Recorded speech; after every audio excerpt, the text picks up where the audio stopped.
ગુજરાતના નવા મંત્રીમંડળે લીધા શપથ. ગુજરાતની નવી સરકારમાં 24 મંત્રીઓએ લીધા શપથ. ખાતાઓની થઈ ફાળવણી.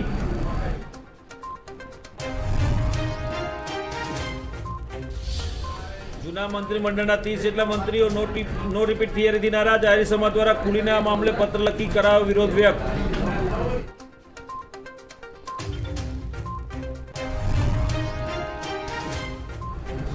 વડાપ્રધાન નરેન્દ્ર મોદીએ સેન્ટ્રલ વિસ્ટા પ્રોજેક્ટ માટે ચાલી રહેલા બાંધકામ વચ્ચે દિલ્હીમાં કસ્તુરબા ગાંધી માર્ગ અને આફ્રિકા એવન્યુ ખાતે સંરક્ષણ કાર્યાલયનું કર્યું ઉદ્ઘાટન.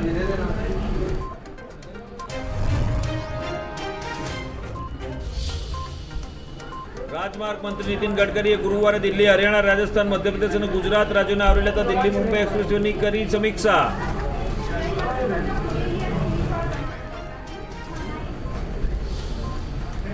દિલ્હી પોલીસના સ્પેશિયલ સેલે મંગળવારે પાકિસ્તાનના કોટા કાવતરાને બનાવ્યો નિષ્ફળ. આતંકવાદી મોડ્યુલનો કર્યો પર્દાફાશ.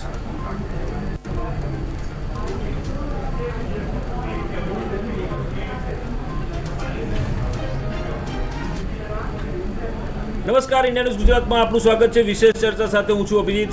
દર્શક મિત્રો, સૌથી પહેલાં તો જે છેલ્લા 4-5 દિવસથી ગુજરાતમાં મંત્રીમંડળની રચનાને લઈને જે પ્રકારના ચહેલપહલ ચાલતી હતી ને જે હલચલ હતી અને જે પ્રકારના નારાજગી અને જે પ્રકારની ખુશીના માહોલ હતા તેની વચ્ચે આજે છેવટે મંત્રીમંડળના શપથવિધિ સમારોહ યોજાઈ ગયો. મંત્રીમંડળની રચના થઈ ગઈ.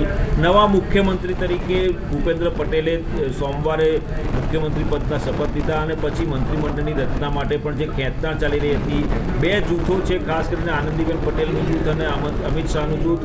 તો વિજયભાઈ રૂપાણીની સરકારમાં જે મંત્રીઓ હતા તે લોકોમાંથી એક પણ મંત્રીને સ્થાન આપવામાં નહીં આવે તેવી વાત વહેતી થતાં તમામ મંત્રીઓ નારાજ થયા હતા અને તમામ મંત્રીઓ આ મામલે સંતોષ વ્યક્ત કર્યા હતા, નારાજગીના સૂર ઉઠ્યા હતા. પરંતુ દિલ્હી હાઈકમાન્ડ અને ખાસ કરીને વડાપ્રધાન નરેન્દ્ર મોદી અને કેન્દ્રીય ગૃહ અને સહકારિતા મંત્રી અમિત શાહે મધ્યસ્થી કરીને તમામને શાંત રહેવા અને સમજાવવાનો જે આખું જે એક સમજાવવા માટેની જે આખી યોજના છે તેને ડેમેજ કંટ્રોલ કરવા માટે વિજય રૂપાણી, પૂર્વ મુખ્યમંત્રી વિજય રૂપાણીને જવાબદારી સોંપી અને પૂર્વ મુખ્યમંત્રી વિજય રૂપાણીએ ભાજપના પ્રદેશ અધ્યક્ષ સી.આર. પાટીલની મદદથી તમામ નારાજ મંત્રીઓના જે એમની સરકારના મંત્રીઓ હતા તેમ તમામ નારાજ મંત્રીઓના નારાજગીને દૂર કરી છે અને સમજાવ્યા છે. પરંતુ આ ઉકળતો ચલો કેટલો નુકસાનકારક સાબિત થશે તો આવનારો સમય કહેશે. પરંતુ જે પ્રકારે નવા મંત્રીમંડળમાં તમામ મંત્રીઓને નવા ચહેરા છે, તમામ યુવા છે, તમામને પહેલી વખત મંત્રી બનાવ્યા છે.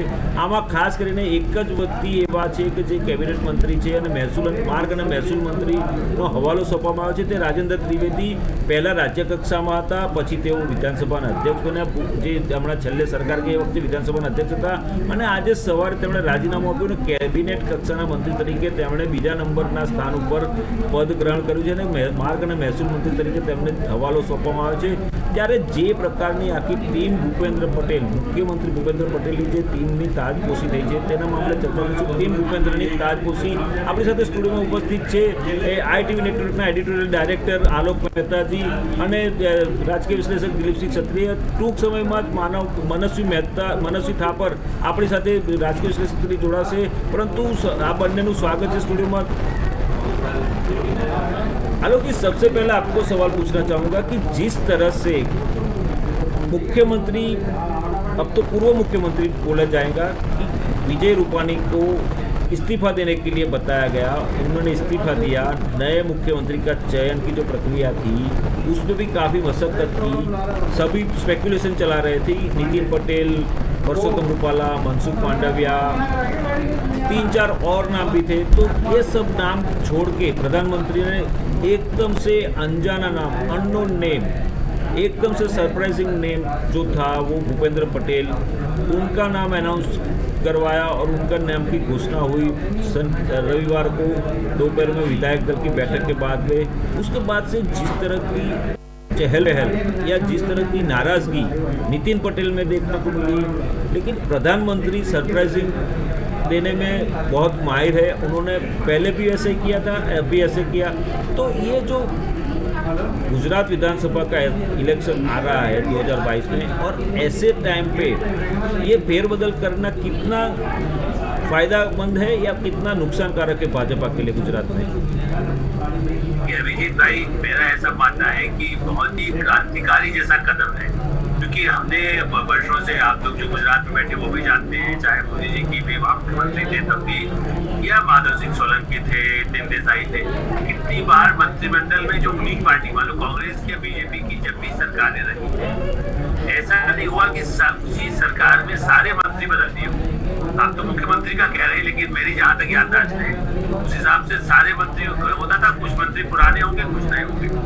ये एक परिवर्तन जो किया गया, ये सोच करके कि भाई जिम्मेदारी तो संयुक्त होती है, खाली जो भी यदि हमें सुधार करना है, यदि कहीं कमियां रही है, विजय रूपाणी जी का भी आर्गुमेंट तो निश्चित रहा ही होगा कि भाई हमने तो अच्छा ही काम करने की कोशिश किया है, तो उस कमियों को यदि ठीक करना है और नए लोगों को लाना है, तो एक तो इनका नाम नया आना इसलिए कि देखिए राष्ट्रपति जी हमारे इस समय जो है रामनाथ कोविंद जी, तो उनको भी जब लाया गया था तो बहुत लोगों को आश्चर्य हुआ था, जबकि वो गवर्नर वैसे बनाया जा चुका था, लेकिन कुछ ही महीने पहले उनको गवर्नर बनाया गया था, 1 साल भी नहीं हुआ। तो इसलिए उस मामले में नरेंद्र मोदी जी का है कि नए लोग या उसके समाज में हर वर्ग को कितने आगे बढ़ाना है, उनको किस तरह से आगे सामने स्थापित करना है, एक पूरे राष्ट्र और समाज को कैसे बदलाव यदि होता है, उससे सबको अपनी उसमें भागीदारी दिखाई दे, उनका महत्व दिखाई दे, पुरानी पीढ़ी को सम्मान करे, उनका भी उपयोग हो पार्टी में, समाज में। लेकिन नए लोग स्थापित ऐसे होते हैं, भूपेश भाई, जिनको बनाया गया है, आप ये देखिए कि उनका ये सही है कि वो कोई मंत्री नहीं रहे, लेकिन सार्वजनिक जीवन में उनकी कई वर्षों की सेवा रही है, और चाहे वो नगर निगम में रहे हो, चाहे विधायक रहे हो, विधायक रहते हुए इतना अनुभव उनको हो चुका है। खुद नरेंद्र भाई यदि जब तो बने थे तब तो विधायक भी नहीं थे, जब उनको प्रधानमंत्री मुख्यमंत्री बनाया गया था, प्रधानमंत्री बने तब वो सांसद नहीं थे। तो मेरा ऐसा मानना है कि ये सब प्रयोग ऐसी पार्टियां ही कर सकती है जिनके अंदर आत्मविश्वास हो, जिनका एक कार्डर हो, और जिनका नेतृत्व अपने सेनापतियों को, जो क्षत्रप जिसको कहते हैं, क्षेत्रीय क्षत्रप, ये जमाने में मतलब जो बड़ा नेता होता है वो अपने हर जगह नए नेता, नए नेतृत्व तैयार करता है। आपने देखा होगा केंद्रीय मंत्रिमंडल में भी कई नए चेहरे, नए युवा लोग लाए गए गुजरात से भी, उनको केंद्रीय मंत्रिमंडल में बाकायदा जो कैबिनेट दर्जा दिया गया है। अब आप ये कह सकते हैं वो मोदी जी जिनका काम देखा वो करीबी, तो मैं आपका करीबी, हम लोग काम यदि साथ करते हैं, अच्छा काम जो करेगा उसी को साथ में आगे बढ़ाया जाएगा, क्या मतलब उसको आगे दिया जाएगा कि उसी संभाले, सत्ता संभाले, कमान संभाले। तो मुझे ऐसा लगता है कि एक बड़ा महत्वपूर्ण, और गुजरात के चुनाव जो आपने सवाल किया निश्चित रूप से, लेकिन देखिए एक मैंने देखा है कई बार कांग्रेस बीजेपी दोनों ने 2-2, 4-4 महीने पहले, एक सुषमा स्वराज जी बहुत बड़ी नेता थी, दिल्ली की भी वो बड़ी नेता थी, हरियाणा की नेता थी, लेकिन मध्य प्रदेश से भी चुनाव लड़के आई, कर्नाटक से चुनाव लड़ी, लेकिन उनको 2-4 महीने पहले मुख्यमंत्री बनाया गया भाजपा ने, तो नहीं कुछ हो पाया दिल्ली में, तो नुकसान उनको, सुषमा जी को भी बड़ा बुरा लगा, लेकिन उनको जिम्मेदारी दिया गई थी आपको मुख्यमंत्री में सवाल लाए। तो मेरा ऐसा मानना है कि समय रहते 1 साल से भी पहले परिवर्तन करके और काम को तेजी से आगे बढ़ाने की कोशिश प्रधानमंत्री नरेंद्र मोदी और भाजपा ने की है। जरूर दिलीप सिंह जी, અમિત શાહનું જૂથ 2016માં મુખ્યમંત્રી તરીકે વિજય રૂપાણીની પસંદગી થવી, એમના જૂથને ખુશ રાખવા 5 વર્ષ 5 મહિના 5 વર્ષ 1 મહિનો અને 5 દિવસ સરકારમાં અમિત શાહનું જૂથ હતું। આ 5 વર્ષ દરમિયાનમાં કોરોના કાળ આવ્યો અને કોરોના કાળ આ સરકારને ભરખી ગયો, એ કારણ છે મેઇન।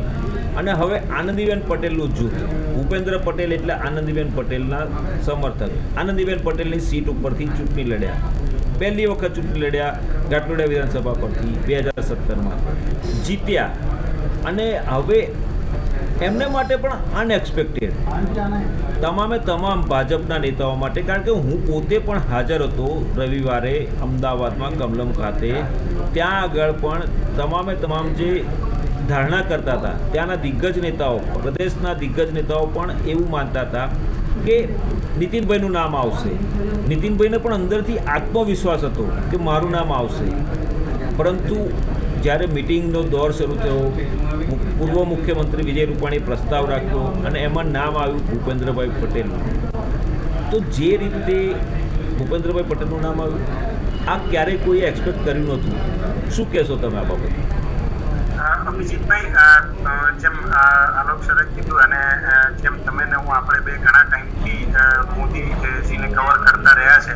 પોલિટિક્સમાં, તો એ તમે એમને યાદ કરવા માટે કે એમની કાર્યશૈલી યાદ કરવા માટે 2006નું અમદાવાદ કોર્પોરેશન ઇલેક્શન યાદ કરવું જોઈએ. એ સમય એવો હતો કે જ્યારે કેશુભાઈ અને પાટીદારો ભાજપની વિરુદ્ધ પડેલા હતા અને મોદી સામે સરકારમાં એક મોરચો રચાયેલો હતો. બધા એવું કહી રહ્યા હતા કે 2006માં મોદી એને બદલવામાં આવશે ને એવી ઘણી બધી અટકળો તે સમયે ચાલી રહી હતી. એ સમયે તમે જુઓ કે 2006 અમદાવાદ કોર્પોરેશનની ચૂંટણીમાં નરેન્દ્ર મોદીએ આ જ ફોર્મ્યુલા લાગુ કરી કે કોર્પોરેશનની ચૂંટણીમાં જેટલા પણ ઉમેદવારો હતા બધાને સંપૂર્ણપણે બદલી નાખ્યા. અને બદલી નાખ્યા પછી એક એવી ચર્ચા હતી કે ભાઈ આ ચૂંટણીમાં હવે સંપૂર્ણ રીતે ભાજપ હારશે અને મુખ્યમંત્રીની વિદાય થશે. એની ઉલટામાં તમે જુઓ કે એ વખતે નરેન્દ્ર મોદીએ શું કર્યું કે પોતે જાતે કોર્પોરેશનની ચૂંટણીમાં મેદાને પડ્યા અને દરેક જગ્યાએ પ્રચારથી લઈને દરેક કમાને મેં પોતે સંભાળી. એ વખતે વિરોધ પક્ષમાં રહેલા કોંગ્રેસે જોકે મજાક પણ ઉડાવી તે મુખ્યમંત્રી કોર્પોરેશન કક્ષાની ઇલેક્શનમાં ચૂંટણીમાં ઉતર્યા છે, છતાં પણ એ બધાની પરવા કર્યા વિના પોતે ચૂંટણી મેદાનમાં ઉતર્યા અને એ કોર્પોરેશનની ચૂંટણીમાં ભાજપે જંગી બહુમતીથી જીતાડ્યું. અને ત્યારથી લઈને અત્યાર સુધી તમે જો સતત એ એવું કરતા રહ્યા છે કે જેને કહેવાય કે એક્સપેરિમેન્ટિંગ કરતા રહ્યા છે કે જ્યારે પણ એવું લાગે કે ભાઈ કામ નથી કરતા કે પ્રજાનો એની સામે રોષ છે કે એવું લાગે કે ભાઈ આ સરકાર વિરુદ્ધ ક્યાંક પ્રજાનો મત બંધાઈ રહ્યો છે, ત્યારે એ સંપૂર્ણ આખું કેબિનેટની બધી જ વસ્તુ ઉમેદવારથી માંડી દરેક વસ્તુ બદલી નાખે છે. આની પાછળનું એક લોજિક એવું પણ હોઈ શકે કે એન્ટી ઇન્કમ્બન્સીમાં મુખ્યત્વે જે તે નેતાઓ હોય, મંત્રી હોય, સંત્રી હોય એની સામે લોકોનો રોષ હોય. હવે તમે જો કોરોનામાં જે તકલીફો પડી, લોકોને જે મુશ્કેલીઓ પડી, એમાં રૂપાણી સામે, રૂપાણી સરકારના મંત્રીઓ સામે રોષ હશે. હા, એવું બની શકે પાર્ટી સામે રોષ નતો, ભાજપ સામે રોષ નતો, પણ ભાજપના જે મંત્રીઓ છે, સરકારના જે મંત્રીઓ છે, મુખ્યમંત્રી છે, એમની સામે પ્રજાને ક્યાંક રોષ હતો અને એ કદાચ હાઈકમાન્ડને ખબર હતી. જે વસ્તુ આપણે ભૂકંપ વખતે કેશુભાઈના સરકારમાં જોઈ હતી કે કેશુભાઈની સરકાર ભૂકંપના કાર્યકાળમાં નિષ્ફળ ગઈ અને એના પછી ગુજરાતના રાજકારણમાં નરેન્દ્ર મોદીની એન્ટ્રી થઈ. એવી જ રીતે ક્યાંક આ વખતે સ્થિતિઓ સર્જાઈ રહી હતી કે કોરોના કાળમાં ગુજરાત સરકારની નિષ્ફળતાઓ થઈ રહી હતી અને એ નિષ્ફળતાઓ ક્યાંક હાઈકમાન્ડને ખબર પડતા આખું એટલે તમે જુઓ કે પ્રજાને આજે એક રીતે જોવા જાવ તો અંદરથી કોઈ કહેતું નથી સામેથી, પણ અંદરથી એવું થાય છે કે જોયું મોદીએ કેવો નિર્ણય લીધો, બધા જે કામ નહોતા કરતા બધાને બદલી નાખ્યા. એટલે સીધી રીતે પ્રજાના મગજમાંથી એક જે ગુસ્સો હતો એ વોશ કરવા માટે સંપૂર્ણ રીતે ઝીરોથી લઈને એકદમ નવી શરૂઆત કરી. પણ સામે પક્ષે આજે નીતિન પટેલે મીડિયાને એક ઇન્ટરવ્યુ આપ્યો, એ પણ સોચવા અને સમજવા જેવું છે. બહુ અદભુત વસ્તુ એમણે વાત કરી કે માની લો કે ચૂંટણીને 16 થી 18 મહિના જેવો સમય છે અને એમણે એવું કીધું કે છેલ્લા 3 થી 4 મહિના તમે સમજો નોટિફિકેશન આવ્યું, આ આવ્યું, તે આવ્યું, એટલે કાર્યપદ્ધતિ ઓછી થઈ. એટલે નવા આવેલા મંત્રીઓ પાસે વધીને 8, 10 થી 12 મહિના વધે છે. એમાં તમારા એમણે ગણાયા કે ભાઈ 10 થી 15 દિવસ તો તમારા સમારંભ, સત્કાર, જાહેરાત, મેળાવડા આ તે એમાં જતા રહેવા. એ પછી તમે તમારા અધિકારીઓની નિમણૂક આ તે એમાં કરવાના. એટલે તમારી પાસે સમયગાળો જે નવા મંત્રીઓ રચાયા છે કે જે નવા લોકો આવ્યા છે એમની પાસે કામ કરવાનો સમયગાળો ઓછો. બીજી બાજુ આપણે હજી કોરોનાનો ખતરો જે છે એ ઓછો થયો નથી. ત્રીજી વેવની આશંકા ઊભી છે અને તમને ને મને બંનેને ખબર છે કે આ અઠવાડિયામાં ગુજરાતમાં સારો વરસાદ પડ્યો છે. જો આ વરસાદ ન પડ્યો હોત તો આપણા માથે દુકાળના ડાગલા પણ વાગી રહ્યા હતા. એટલે નવી સરકાર સામે કે નવા મંત્રીઓ સામે ઘણા બધા પડકારો પણ છે. અને સૌથી મહત્વનો પ્રશ્ન જે નીતિનભાઈએ કીધો એ છે કે જેટલા મંત્રીઓ આવ્યા છે એ બધા જ નવા છે, કે જે મોટા ભાગને એવું કહી શકો કે 70 થી 80% નવા છે. એટલે એ નવા મંત્રીઓને ક્યાંક કાર્યપદ્ધતિનો અનુભવ નથી, કઈ રીતે કામ લેવું, અધિકારીઓ સાથે કામ કઈ રીતે લેવું અને બધી જ રીતે જે કહેવાય વહીવટી કુશળતા એ પણ ક્યાંક ઓછી છે.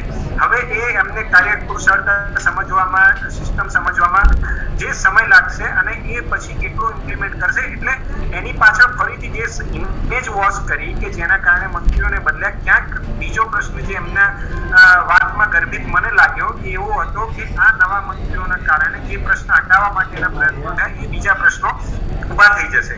એટલે ચૂંટણીને અનુલક્ષીને જ આ આખું પગલું લેવાયું છે. અને આ પહેલા પણ અન્ય રાજ્યોમાં ભાજપે સીએમ બદલ્યા છે. ઉત્તરાખંડમાં તો 4 મહિનામાં 3 વખત સીએમ બદલાયા છે. એટલે સીએમ બદલાવું એ મહત્વનું પગલું નથી, પણ સીએમની સાથે એમની આખી ટીમ બદલી દેવી એ ખરેખર આટલા ગુજરાતના ઇતિહાસમાં કદાચ પહેલી વખત થયું છે કે આખી ટીમ બદલીને એક જોખમ, જે મોદી જોખમ ખેડવા માટે જાણીતા છે, એટલે એમણે એક બહુ મોટું જોખમ લીધું છે કે કદાચ આના લીધે એક સિમ્પથી વેવ મળી શકે. શકે। આ સિવાય અમને તમે જો આખા કેબિનેટમાં પહેલી વખત સાઉથ ગુજરાત જે ભાજપનું ગણ ગણાય છે, સાઉથ ગુજરાતમાંથી 6 મંત્રીઓ આપ્યા, એટલે સીધી રીતે ક્યાંક એવો મેસેજ છે કે ભાઈ CR પાટીલનું વજૂદ છે।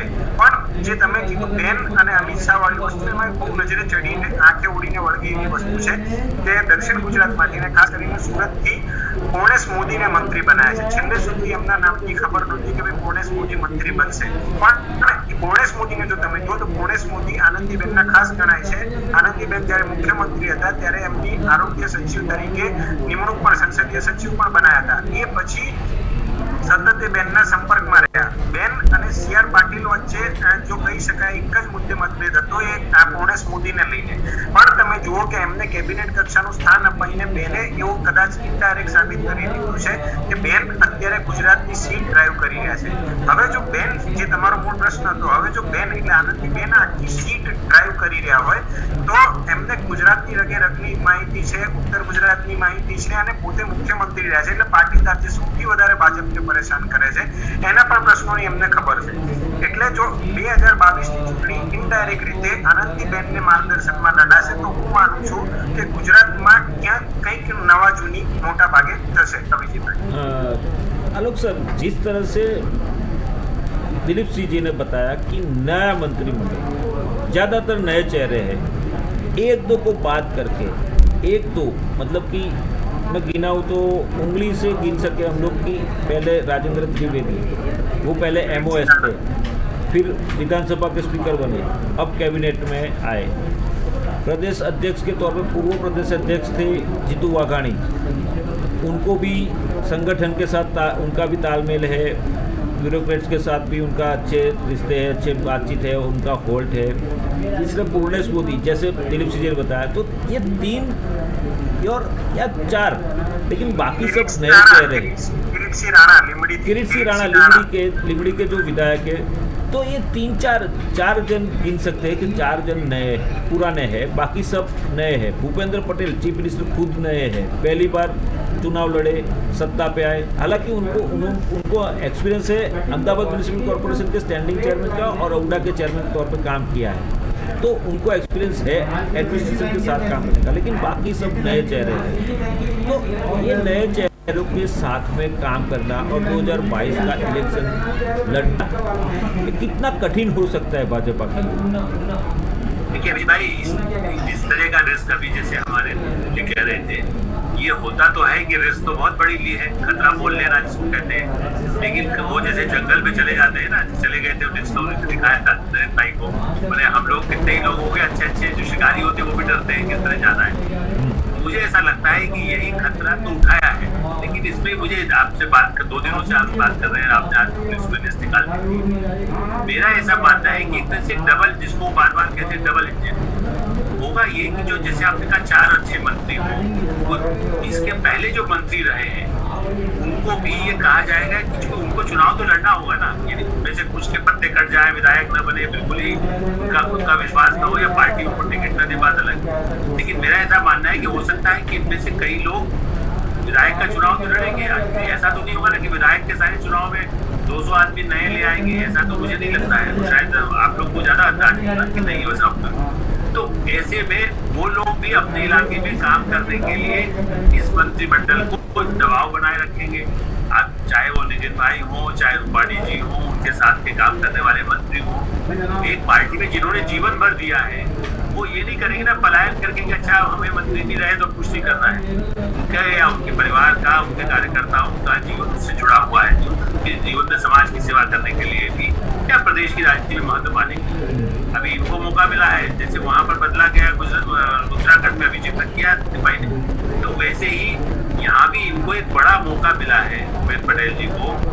और आप ये भी जानेंगे, मतलब विद ऑल रिगार्ड्स, धीरे धीरे हमारे देश के किसी भी पार्टी के, मैं ऐसा नहीं कह रहा हूँ कि केवल गुजरात में हो रहा है, चीफ मिनिस्टर सेक्रेटरिएट की काफी मंत्रालय चलाता है, वित्त मंत्रालय, वित्त मंत्री और वित्त विभाग और गृह विभाग, ऐसे 2-4 प्रमुख मंत्रालय विभाग होते हैं जिनमें ज्यादा काम होता है, बाकी मुख्यमंत्री ही सारे प्रमुख निर्णय लेते हैं। इसलिए ये और ऊपर से इनकी सलाह अमित शाह जी है, नरेंद्र मोदी जी हैं, नड्डा जी हैं या और जो प्रभारी भूपेंद्र यादव जी हैं, वो लगातार इनको गाइड भी करेंगे कि हमें चुनाव की दृष्टि से किस कार्यक्रमों को, चाहे स्वास्थ्य की हो, आयुष्मान भारत हो, या किसानों को सहायता पहुंचाना है, किसानों के लिए जैसे आप आज की का जो बताई होगा कि आप देखें कि गुजरात ने वो जो फसल बीमा योजना है वो पिछले साल इसीलिए कर दिया था कि पैसा लोगों को मिलता नहीं था। तो अब राज्य सरकार यदि फसल बीमा में किसानों को लाभ देगी तो वहाँ के जो किसानों को जो भड़काने की कोशिश है वो सफल नहीं होगी। नर्मदा का फायदा क्या मिला है वो बताने से उस आदिवासी इलाकों में जो मंत्री बनाए गए हैं वो काम करेंगे। तो जो पहले लोग कहते हैं वोट बैंक, वो नया वोट बैंक भी जिसको कहते हैं नया खाता खोलो, नया एफडी जमा करो, मुझे लगता है कि इस बार आदिवासियों को जो दिया गया है उसका भी लाभ देने की कोशिश भाजपा कर सकती है। आलोक सर, हमारे साथ मनस्वी थापर राजकीय विशेष से जुड़ गए अमदावाद से। मनस्वी जी, आपका स्वागत है। मनस्वी भाई, आपने પૂછવા માંગીશ કે જે રીતે મુખ્યમંત્રીની પસંદગી થઈ અને અણધાર્યું નામ આવ્યું અને જે રીતે મંત્રીમંડળની રચના થઈ એમાં પણ નવા ચહેરાઓ, કોઈ પણ જૂના ચહેરા નહીં, જૂની સરકારમાંથી એક પણ મંત્રીને સ્થાન આપવામાં ના આવ્યું અને નવા ચહેરાઓને જ સ્થાન આપવામાં આવ્યું।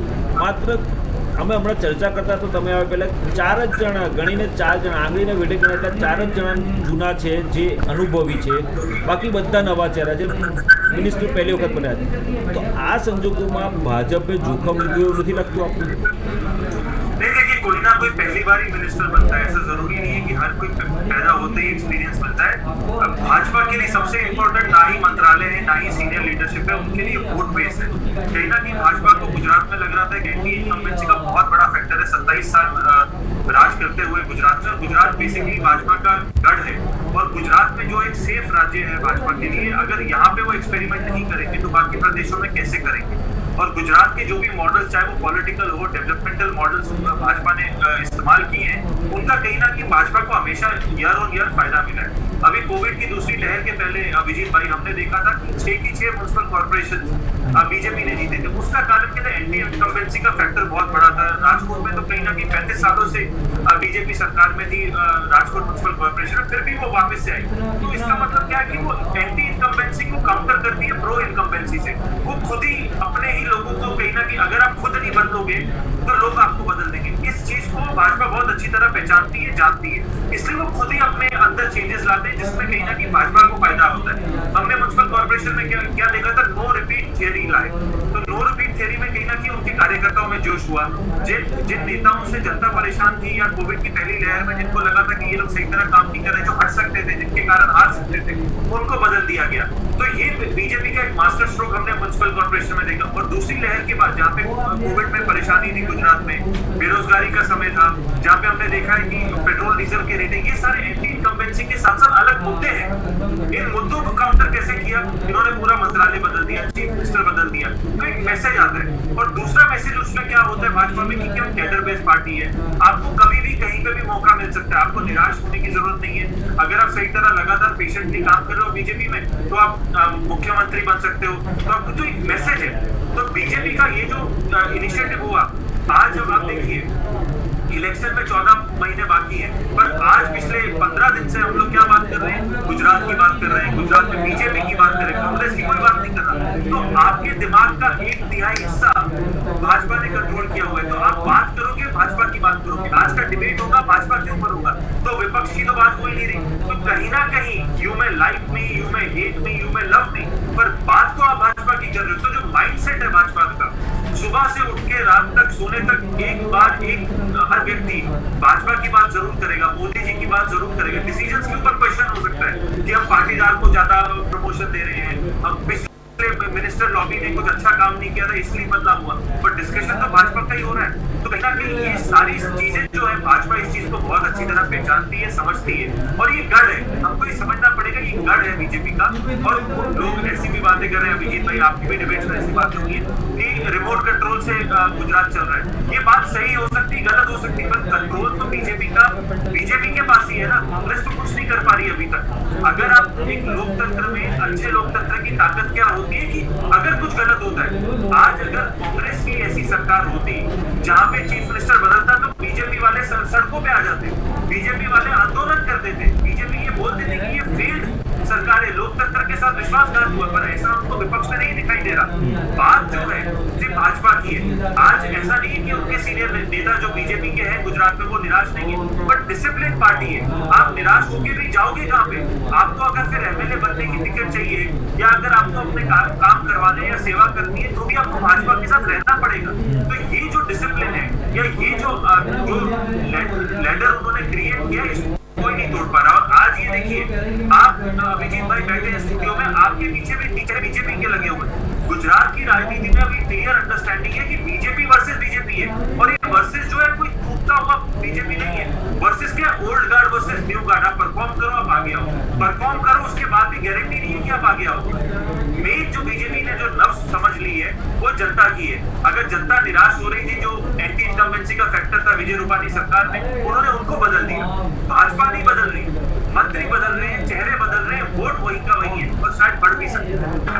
બિલકુલ દિલીપસિંહજી, હવે આપણે આજે જે મંત્રીમંડળની રચના હતી એની પર આવીએ, આપ ચર્ચા કરીએ તો સુરત દક્ષિણ ગુજરાતનો પટ્ટો છે, ત્યાં માત્ર 24 ધારાસભ્યો છે, મધ્ય ગુજરાતમાં 43 ધારાસભ્યો છે। જે મંત્રીમંડળની રચના હતી એની ટકાવારી પર નજર કરીએ તો દક્ષિણ ગુજરાતમાં માત્ર 24 ધારાસભ્યો હોવા છતાં પણ 30% પ્રભુત્વ અત્યારે મંત્રીમંડળમાં સુરત દક્ષિણ ગુજરાતનું જોવા મળે છે। 43 ધારાસભ્યો, સૌથી વધારે ધારાસભ્યો મધ્ય ગુજરાતમાંથી છે ભાજપના, તેમ છતાં માત્ર 15% અને સૌરાષ્ટ્ર, કચ્છ અને ઉત્તર ગુજરાતમાંથી પણ એટલું બધું પ્રાધાન્ય આપવામાં આવ્યું નથી જેટલું પ્રાધાન્ય સાઉથ ગુજરાતને આપવામાં આવ્યું છે। મધ્ય ગુજરાતને બહુ ઓછું પ્રાધાન્ય આપવામાં આવ્યું છે, વધારે બેઠકો હોવા છતાં પણ। આની પાછળનું લોજિક શું હોઈ શકે? અભિજીતભાઈ, આમાં છે ને લોજિક બહુ સિમ્પલ અને સ્ટ્રેટ છે કે સીઆર પાટીલને પાર્ટી પ્રમુખ બનાવો ને એ જ બહુ સીધો ને સ્પષ્ટ મેસેજ હતો કે ભાજપ કોઈ કાસ્ટ કે કોઈ વ્યક્તિ કોઈ નક્કી નથી કરતી કે ભાઈ આને જ બનાવવું પડશે કે આને નહીં બનાવો તો નહીં ચાલે।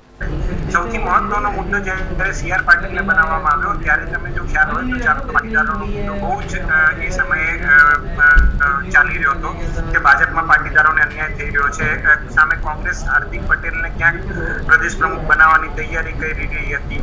એટલે પાટીદારોનો જે આખું એક રાજકીય ગરમાવ ચાલી રહ્યો હતો એની વચ્ચે ભાજપે પ્રદેશ પ્રમુખ તરીકે સીઆર પાટીલને મૂકી દીધા। એ વખતે જે નામો અત્યારે મુખ્યમંત્રી ચાલે છે એ વખતે જે નામો પ્રદેશ પ્રમુખમાં ચાલતા હતા એમાં પણ મોટા ભાગના પાટીદારો હતા। એટલે ભાજપે ક્યાંક જે તે વખતે જે સીધો મેસેજ આપ્યો હતો એ આપ્યો હતો કે ભાજપમાં લોકો એટલે કે વ્યક્તિ અને વ્યક્તિ એ કયો કે જેને હાઈકમાન્ડ નક્કી કરશે એ મહત્વનો છે, કોઈ જ્ઞાતિ કે કોઈ પરિવાર કે કોઈ પોસ્ટ ધરાવનાર વ્યક્તિ મહત્વનું નથી। એટલે સૌથી પહેલા તો એમણે સીઆર પાટીલનું પ્રમુખ કરીને એક સીધો મેસેજ આપ્યો। બીજો મેસેજ એમને જ્યારે તમે પાર્ટી પ્રમુખ બનાવો છો ત્યારે લોકોની વચ્ચે, સરકારની વચ્ચે એવો આપવો હોય છે કે ભાઈ જે પ્રદેશ પ્રમુખ છે એને ફ્રી હેન્ડ આપવામાં આવેલું છે। તમે જો સીઆર પાટીલ જેવા પ્રદેશ પ્રમુખ બન્યા કે તરત એમને સૌથી પહેલી જાહેરાત જે પહેલા ક્યારે નહોતી થઈ, અને હું માનું છું ત્યાં સુધી ભાજપનું શાસન આવ્યું એના 25 વર્ષ અને 1990 વાળા જે બીજા મિક્સ સરકારના 5 વર્ષ એટલે 30 વર્ષ જો ગણીએ તો આપણે 30 વર્ષમાં ક્યારે એવું નહોતું થયું કે પ્રદેશ અધ્યક્ષ એવો આદેશ કરે કે સરકારના જે મંત્રીઓ છે એમને 2 દિવસ કમલમમાં બેસવું પડશે। એના સિવાય પણ તમે જુઓ કે જે સીઆર પાટીલ જ્યારે પ્રદેશ પ્રમુખ બન્યા ત્યારે એમણે જે પ્રધાનમંત્રી મોદી સાથેનો ફોટો ટ્વીટ કર્યો એ એમની પીએમઓ હાઉસના જે ઓફિશિયલ ફોટો પાડવામાં છે ત્યાંનો નહોતો, અંદરનો હતો। એટલે સીધી રીતે એક મેસેજ આપવાનો હતો કે ભાઈ આ ઉપરથી થયેલી નિમણૂક છે અને એમને સંપૂર્ણ સત્તા આપવામાં આવી છે અને એ જે નક્કી કરશે એ જ પ્રમાણે થશે। એટલે તમે જુઓ કે આયા ને તરત નક્કી કર્યું ને 2 દિવસ મંત્રીઓ બેસવાના શરૂ થયા। એના પછી સીઆર પાટીલે જે જાહેર સભાઓમાં ભાષણોમાં કીધું કે જબ્બો પકડેલો નહીં ચાલે, પછી કોર્પોરેશનમાં 60 વર્ષથી ઉપરના નહીં ચાલે, બધા જ નિયમોને માની લેવામાં આવે। તમે સમજો કે આ કેમ આપવામાં આવે? જ્યારે તમને કેપ્ટન બનાવવામાં આવે છે ત્યારે તમને સંપૂર્ણપણે ફ્રી હેન્ડ આપવામાં આવે છે, કારણ કે કેપ્ટન તરીકે તમારે મને પરિણામ આપવાનું છે કે ભાઈ આ વસ્તુ આટલા ટાઈમમાં થઈ જવી જોઈએ। હવે જો હું તમને એવી ફરિયાદ કરું કે આ એક્સ વસ્તુ મને નડી રહી છે, વાય વસ્તુ મને નડી રહી છે, તો હાઈકમાન્ડ તરીકે તમે મને નડતી વસ્તુઓ સાઈડ ઉપર કરીને મને પ્રાધાન્ય આપીને હું જે કહું છું એ પ્રમાણે તમે સિસ્ટમ ચલાવવા માંગશો, કારણ કે મને ટાઈમ પીરિયડ આપવામાં આવ્યો છે, એ ટાઈમ પીરિયડની અંદર મારે પરિણામ આપવાનું છે. એટલે જ તમે જુઓ કે ચોથા સ્ટેપની વાત કરીએ તો જેવા CR પાટીલ આવ્યા એના થોડાક જ સમયમાં ભીખુ દલસાણીયાને જવાની વાતો શરૂ થઈ અને વિધિન 6 મંથ જે પહેલા નક્કી થઈ ગયું હતું એ 6 મહિનામાં એમને બદલવામાં આવે. એના પછી સરકાર બદલવામાં આવી. સરકારમાં પણ એવા નવા લોકો આપવામાં આવ્યા કે જે સિનિયોરિટી કે જે પોતાની સિનિયોરિટી સમજીને બીજી કોઈ વાતને અવગણે નહીં. એટલે ક્યાંક સરકાર અને સંગઠન વચ્ચે સંગઠન મહત્વનું છે અને સંગઠન ચલાવનાર વ્યક્તિ મહત્વનો છે, એ સંદેશો આપવા માટેનો નિર્દેશ હતો. હવે તમારો મૂળ પ્રશ્ન આમાંથી જ આવે છે કે દક્ષિણ ગુજરાત પ્રાધાન્ય કેમ? તો 25 વર્ષના ભાજપના શાસનમાં ક્યારે દક્ષિણ ગુજરાતના આટલા મંત્રીઓ નથી મળ્યા. તો એ મહત્વની વસ્તુ મોરારજી દેસાઈ પણ દક્ષિણ ગુજરાતમાંથી આવતા હતા, એમના રહેતા પણ આટલું પ્રાધાન્ય ક્યારે ન તો કેન્દ્રમાં અને ન તો ગુજરાતમાં ક્યારે મળ્યું. એટલે પહેલી વખત ક્યાંક સીધો મેસેજ આપવાનો પ્રયાસ છે કે ભાઈ દક્ષિણ ગુજરાતનો જો પ્રમુખ છે તો એનું કીધેલું ચાલશે, ભલે ધારાસભ્યો ઓછા હોય કે વધારે હોય. બીજી મહત્વની વસ્તુ છે કે તમે જો અભિજીતભાઈ છેલ્લા 15 વર્ષમાં જે આદિવાસી પટ્ટો છે, આમ તમે જો દાંતાથી લઈને આપણે ડાંગ સુધીનું, અને એમાં આદિવાસી પટ્ટામાં જે તે વખતે કોંગ્રેસની વોટ બેંક હતી અને કોંગ્રેસનું ગઢ હતું, પણ 15 વર્ષથી ધીમે કરીને આખો કેસરીઓ લહેરાયો અને આજે દક્ષિણ ગુજરાતમાં મોટા ભાગના જે તમે જુઓ બેઠકો છે જે તે વખતે કોંગ્રેસની હતી બધી ભાજપની છે. એટલે આ દક્ષિણનો પટ્ટો એ ભાજપનો લોયલ પટ્ટો છે, છતાં 15 વર્ષમાં ક્યાંક એમને પ્રાધાન્ય નહોતું અપાતું. એટલે CR પાટીલે એ મતદારોને પણ મેસેજ આપવાનો પ્રયત્ન કર્યો છે કે તમે પાર્ટી સાથે લોયલ છો તો તમારા પાર્ટીના કે તમારા મત ક્ષેત્રના લોકોને પણ પ્રાધાન્ય મળશે. આ વિશેની ઘણી બધી ચર્ચાઓ થઈ હતી અને એના પછી અને સૌથી મહત્વનો સીધો સંદેશો જે છે કે પાર્ટી પ્રમુખ પાસે બધી સત્તા છે, એ ધારે એ કરી શકે છે ને ધારે એને મંત્રી બનાવી શકે છે, એ આપવા માટે પણ તમે જુઓ કે દક્ષિણ ગુજરાતમાં વધારે પ્રમાણમાં મંત્રીઓ એલોટ કરવામાં આવ્યા છે. ટૂંકમાં એવું કહી શકાય ને દિલીપસિંહજી કે CM નું નહીં પણ CR નું ચાલ્યું. CR નું ચાલ્યું, 100% એવું કહી શકાય કે CM નું નહીં CR નું વધારે ચાલ્યું છે. તમે જો ગૃહમંત્રી પણ સુરતના જ બનાવવામાં આવ્યા છે, એટલે ઇનડાયરેક્ટ રીતે ગૃહ મંત્રાલય પણ સુરતના ખાતામાં જ પડ્યું છે. ગૃહ રાજ્ય મંત્રી હર્ષ છે. ઓકે, મનસુજી તમને પૂછવા માંગીશ કે આમ આદમી પાર્ટીએ સ્થાનિક સ્વરાજ્યની ચૂંટણીમાં જે સુરતમાં 27 બેઠકો કબજે કરી અને જે રીતે જનસંવેદના યાત્રા સમગ્ર રાજ્યમાં ચાલી રહી છે અને એ લોકોને જે પ્રતિસાદ મળી રહ્યો છે અને એની સામે ભાજપના 5 કેન્દ્રીય મંત્રીઓ, જે 3 નવા MOS થયા અને 2 કેબિનેટ કક્ષાના મંત્રીઓની જન આશીર્વાદ યાત્રા તાજેતરમાં પૂર્ણ થયેલા ચોમાસું સત્ર પછી યોજવામાં આવી, એમાં જે જોઈએ એવો પ્રતિસાદ સાંપડ્યો નહોતો. આ બધી જે ગણતરી છે અને જે પ્રકારનું નારાજગી લોકોમાં જોવા મળી છે બીજી લહેર પછી, કોરોનાની બીજી લહેર પછી જે નારાજગી છે અને લોકો ભાજપથી દૂર થતા જાય છે ગુજરાતની પ્રજા, અને એને જો આ ફેરબદલ કરવામાં આવે એવું લાગે છે તમને? देखिए हम बहुत ज्यादा इम्पोर्टेंस दे रहे हैं इस चीज को.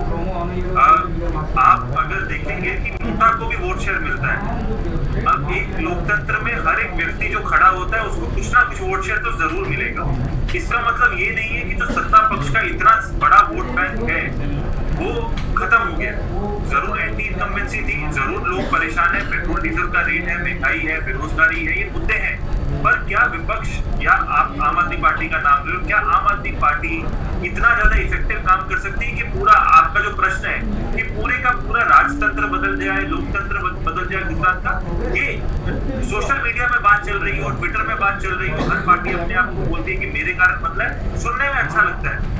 क्या आज हमारी डिबेट हो रही है, क्या हम लोग डिक्टेट कर सकते हैं कि आज का एंकर बदल जाए? नहीं, ये सब नहीं होता है. हम लोग डिबेट में अपना मुद्दा बोल सकते हैं, अपने तर्क को अच्छी तरह रख सकते हैं अपने हिसाब से, पर हम किसी को बदलने की ताकत या इस समय पे अब आज ही हम शुरू हुए हैं और करते हैं, तो ये मुझे लगता नहीं है कि ये पॉसिबल है. बोलने के लिए ठीक है कि हमने सत्ता परिवर्तन कर दिया, हमारे आते ही सब डर गए और ये सब बदलाव ला दिए, पर रियलिटी इससे कोसों दूर है. और उसी के हिसाब से अगर हम बात करें जो वोट शेयर भी है, कोई ऐसा नहीं है मॉन्यूमेंटल वोट शेयर है. कांग्रेस क्योंकि डिलीवर नहीं कर पा रही थी, कांग्रेस ने पाटीदारों के साथ उस समय जो गठबंधन करना था सूरत में वो सही तरह नहीं कर पाई, तो वोट बैंक था इधर से उधर शिफ्ट हो गया. आम आदमी पार्टी ने कमिटमेंट कर दिया और उनको वोट अलॉटमेंट मिल गया पाटीदारों का। इस कारण ये है, अगर आप वो 6 जो म्युनिसिपल कॉर्पोरेशन में भी देखें, सिवाय सूरत के बाकी किसी भी म्युनिसिपल कॉर्पोरेशन में आम आदमी पार्टी का डबल डिजिट में भी वोट शेयर नहीं है। तो ये सारी चीजें रियलिस्टिक है। हम ट्विटर पे वॉर कर रहे हैं, वो बात अलग है। ट्विटर पे हम कोई सवाल पूछ रहे हैं, उसके ऊपर हमको लाइक्स मिल जाते हैं या उसका रीट्वीट हो जाता है, इसका मतलब ये नहीं कि हम सत्ता परिवर्तन कर दिया। अगर इसी तरीके से राजनीति चलती हुई तो लोग सोशल मीडिया इन्फ्लुएंसर बन जाएंगे, नेता कम बन जाएंगे। इस तरीके से नहीं होता है। रियलिटी ये है कि बीजेपी का गढ़ है, बीजेपी बहुत ताकतवर है और साथ में ये है कि मुद्दे बहुत सारे हैं। जब से गुजरात महाराष्ट्र से अलग हुआ है 1960 से लेके आज तक किसी सरकार ने इतने मुद्दे नहीं दिए जितने ये वाली सरकार ने दिए। एंटी इनकम्बेंसी चरम सीमा पे है। 7 सालों में हमने 4 चीफ मिनिस्टर बदलते हुए देखे हैं। मोदी जी तो प्रमोट हुए थे, पीएम बने थे, पर बाकी 3 बदलाव के कारण हुए हैं। डिसीजन में कुछ इश्यूज हुए हैं, उस कारण है सरकार सही तरह नहीं चल रही, उसके कारण है। पर सवाल ये है कि क्या कोई ऐसा बीजेपी के अलावा कोई नेतृत्व है, क्या बीजेपी के अलावा कोई विपक्ष ऐसा है जो जनता के मुद्दे उठा पाए? वोट के मुद्दे अलग होते हैं, पर जनता के मुद्दे हैं महंगाई का, जनता के मुद्दे हैं एलपीजी का रेट का, सीएनजी के रेट का, पेट्रोल डीजल के प्राइस का। इन मुद्दों को कौन उठाएगा? क्या इन मुद्दों को उठाने की किसी की क्षमता है? जब तक ये क्षमता किसी नेतृत्व में या किसी पार्टी में नहीं दिखाई देती, तो जो जीतते आ रहा है वो ऐसे ऑप्टिकली जो दिखने में अच्छे सोल्यूशंस होंगे वो देगा। और आज यही चीज हो रही है, क्योंकि लैक ऑफ विजन और ऑपोजिशन के कारण बीजेपी को लैंडस्लाइड अंडरस्टैंडिंग मिल रही। क्योंकि लोग जब वोट करने जाते हैं बीजेपी, वो ये देखते हैं कि यार हम वोट किसको करें, सामने कोई नेतृत्व नहीं दिखाई दे रहा, सामने कोई डिसीजन मेकिंग नहीं दिख रही। तो इसलिए क्योंकि परंपरा से हमको वोट करने की आदत पिछले 30 सालों से लोगों को है बीजेपी को, तो पहला वोट कमल को इसलिए जाता है क्योंकि लोगों के माइंडसेट में जब वोट करना है तो बीजेपी को करना है। ये एक मेंटालिटी बन गई है। एक पूरी जनरेशन पिछले 30 सालों से लगातार बीजेपी को कर रही है, और जो नई जनरेशन है, जो फर्स्ट टाइम वोटर है, उसने कोई दूसरी कोई पॉलिटिकल पार्टी को देखा ही नहीं है। उसको यही लगता है कि बीजेपी ही बार बार आता है तो बीजेपी को वोट करती है। नेता कौन है, कहाँ है, वो नहीं पता, पर मोदी जी का चेहरा है, बीजेपी का अंडरस्टैंडिंग है, इसी कारण ये बार बार आ रहे हैं। ऐसा नहीं है अभिजीत भाई कि मुद्दे नहीं है, मुद्दे हैं, पर मुद्दों को बोलने वाले लोग नहीं। ओके आलोक सर, आपसे मैं पूछना चाहूँगा कि जिस तरह से ये पूरा मामला है, 2022 का इलेक्शन आ रहा है, जैसे मनस्विनी जी बताया कि चेहरे बदले हैं, लेकिन जो पब्लिक का माइंड है वो नहीं बदला है। क्योंकि मैं मेरी बात बताता हूँ कि संडे को जब मुख्यमंत्री के नाम की घोषणा हुई, उसके बाद मैं सबके साथ मिल रहा था, तो एक कैबिनेट मिनिस्टर से मेरी बातचीत हुई, उनका टिकटेक किया, तो उन्होंने साफ शब्द बोला कि गुजरात में लोग नरेंद्र मोदी जी के चेहरे और अमित शाह के चेहरे को देख के वोट देते हैं। पहले ये 2 चेहरे आते हैं, उसके बाद में भाजपा आती है, या उसके बाद में दूसरे जो नेता है उनका चेहरा आता है। तो क्या ये सही है? क्या मानता है आप? देखिए, अभी इंडस्ट्री में आपको बताऊँ, आप मध्य प्रदेश को देख लें और दूसरे राज्यों को देखें, उत्तर प्रदेश में भी अभी भी लोग, उत्तर प्रदेश में भी चुनाव तो उसके पहले होने वाले हैं। तो इसलिए कह रहा हूँ कि गुजरात में तो उनको अपना मानते ही हो गए कि भाई उनका चेहरे को देख करके। इनमें राज्यों में कई लोग उनसे नाराज हो, चाहे वो बीजेपी के लोग भी हैं, संघ के लोग भी हो सकते हैं, कई चीज नाराज हो सकते हैं वहाँ के मुख्यमंत्रियों से, लेकिन वो क्या कहते हैं कि नहीं, मोदी जी के लिए तो वोट देना है। वो जो समर्थक है, इसमें तो कोई शक नहीं, इस समय राष्ट्रीय स्तर पर जो छवि का उन्होंने प्रोफाइल बना है, और जैसा भी तबस्सुम जी बिल्कुल ठीक कह रहे थे, सामने अल्टरनेटिव नहीं दिखता। लेकिन मैं थोड़ा तबस्सुम जी से और आगे चुकी चर्चा कर रहे हैं हम लोग, कि मुझे ये नहीं लगे, सूरत जो सबसे बड़ा गढ़ रहा, मैंने खुद मोदी जी ने भी वहां से राजनीति शुरू की। वहां पर आम आदमी पार्टी को या तो उसमें यह है कि जो वहां के स्थानीय लोग काम नहीं कर रहे थे, या तो वो कारण था, या वहां पर कोई कमियां दिखाई दी, वो कहीं और विस्तार न कर ले। तो आम आदमी पार्टी एक कांग्रेस के अल्टरनेटिव की तरह वहां दिखने लगे। कहीं न कहीं इसका भी फायदा, वोट फिर डिवाइड हो जाएगा ना, वो वोट कांग्रेस को मिलना था, काफी डिस्टर्बेंस नहीं जा रहा।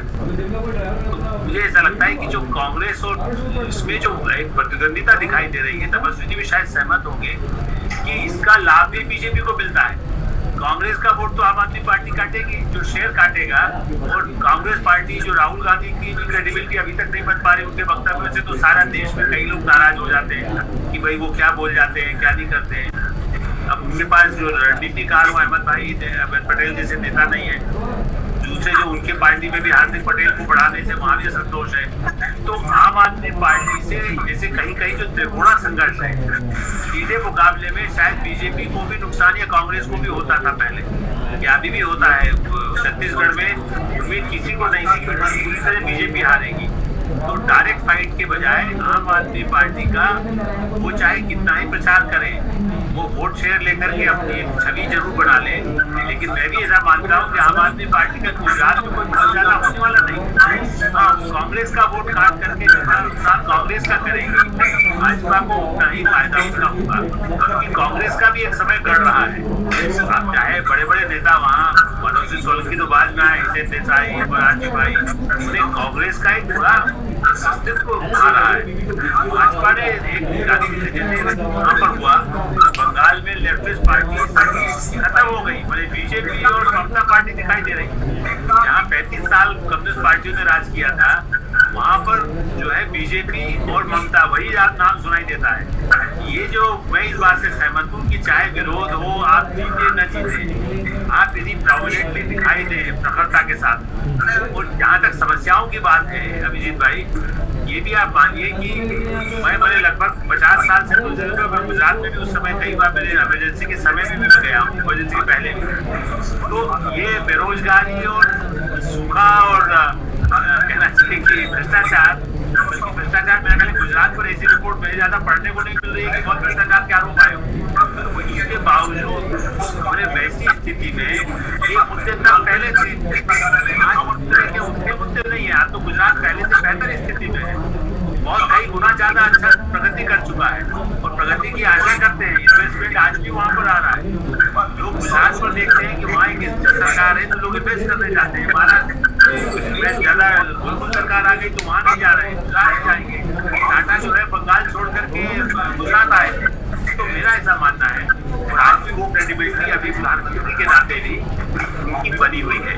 अब ये ठीक है कि स्थानीय स्तर पर काम न करें, प्रधानमंत्री नरेंद्र मोदी बार बार सांसदों को कहते हैं भाई अपने इलाके में जाके काम करो। अब वो खुद तो जाकर के हर जगह क्षेत्र में जाएंगे नहीं।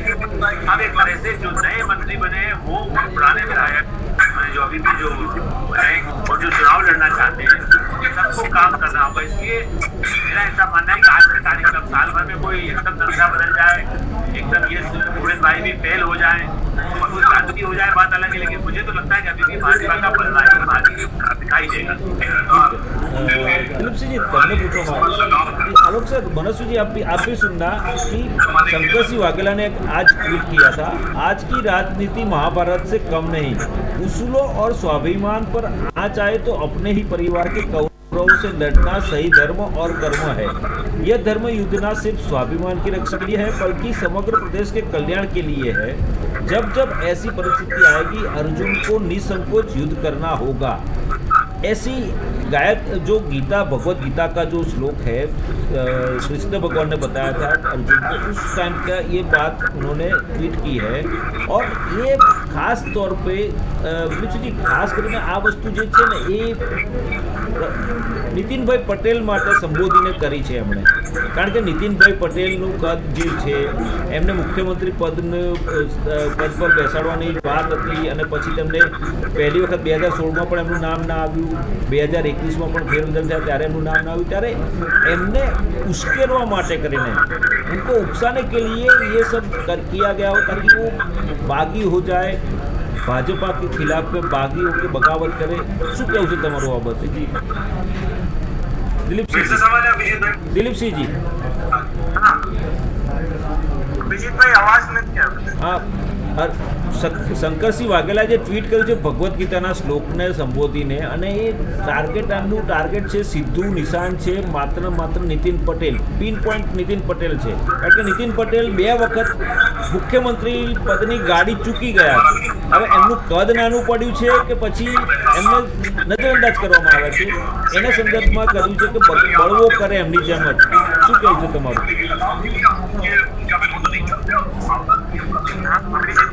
हाँ जी, हाँ जी, વસ્તુ સમજવા માટે આજે ફરીથી ફરીથી આપણે નીતિનભાઈનો જો ઓલો ઇન્ટરવ્યુ થયો અને એમાં નીતિનભાઈએ જે એક બહુ સરસ ઉદાહરણ એમને એવું કીધું કે હું મીડિયા સામે પહેલી વખત બોલી રહ્યો છું, એ પણ સમજવા જેવું હતું. નીતિનભાઈએ રાજપા વખતની એક વસ્તુ ઉદ્દેશીને કહી કે જ્યારે રાજપા કાંડ થયું હતું, જ્યારે ભાજપ તૂટવાની તૈયારીમાં હતું, ત્યારે હું એકલો એવો મંત્રી હતો કે મેં સામેથી આત્મારામભાઈને મંત્રી બનાવવા માટે કહ્યું હતું કે જો આત્મારામભાઈના મંત્રી બનવાથી ભાજપ તૂટતું બચી જતું હોય તો હું મારું મંત્રી પદ છોડીને આત્મારામભાઈને મંત્રી બનાવવા માટે સમર્થનમાં છું. અને એમણે એવું પણ કીધું કે આટલું બોલીને હું રડી પડ્યો હતો. અને એ વખતે હાલના પ્રધાનમંત્રી નરેન્દ્ર મોદી જે સંગઠન મંત્રી હતા તે વખતે અંદર પાર્ટીમાં હાજર હતા. એનો પણ ઉલ્લેખ કરતા નીતિન પટેલે કીધું કે એમણે મને પકડીને અને થપથપાઈને કીધું કે તમારા જેવી પક્ષ ભાવના કોઈ ઓછા લોકોમાં છે. ઇનડાયરેક્ટ નીતિન પટેલનો આ કહેવાનો મતલબ એવો હતો કે મેં પક્ષ માટે આ બલિદાન કર્યું, એ વખતે પણ કર્યું હતું કે પક્ષ ન તૂટે. અને એ વખતે મારો આ કહેવાનો અર્થ એવો હતો, એટલે નીતિન પટેલનો કહેવાનો અર્થ એવો હતો કે ભાઈ જો પક્ષ બચતો હોય તો હું મારું મંત્રી પદ બલિદાનમાં આપી શકું છું. તમારો પ્રશ્ન છે એનો જવાબ પણ આ છે કે નીતિનભાઈએ જે કીધું એનો કહેવાનો મતલબ એ છે કે મારું મંત્રી પદ હોય કે ન હોય, મને મંત્રી પદ મળે કે ન મળે, પણ હું પાર્ટીમાં જ રહીશ.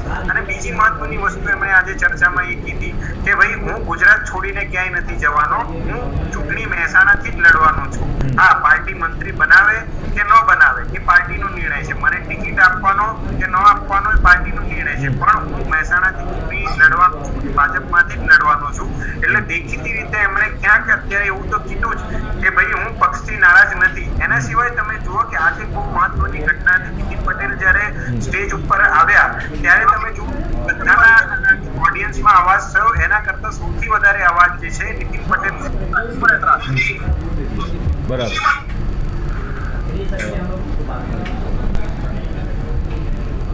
मनोज जी शायद सर शायद दिलीप सिंह के नेटवर्क को कुछ दिक्कत आ गई है.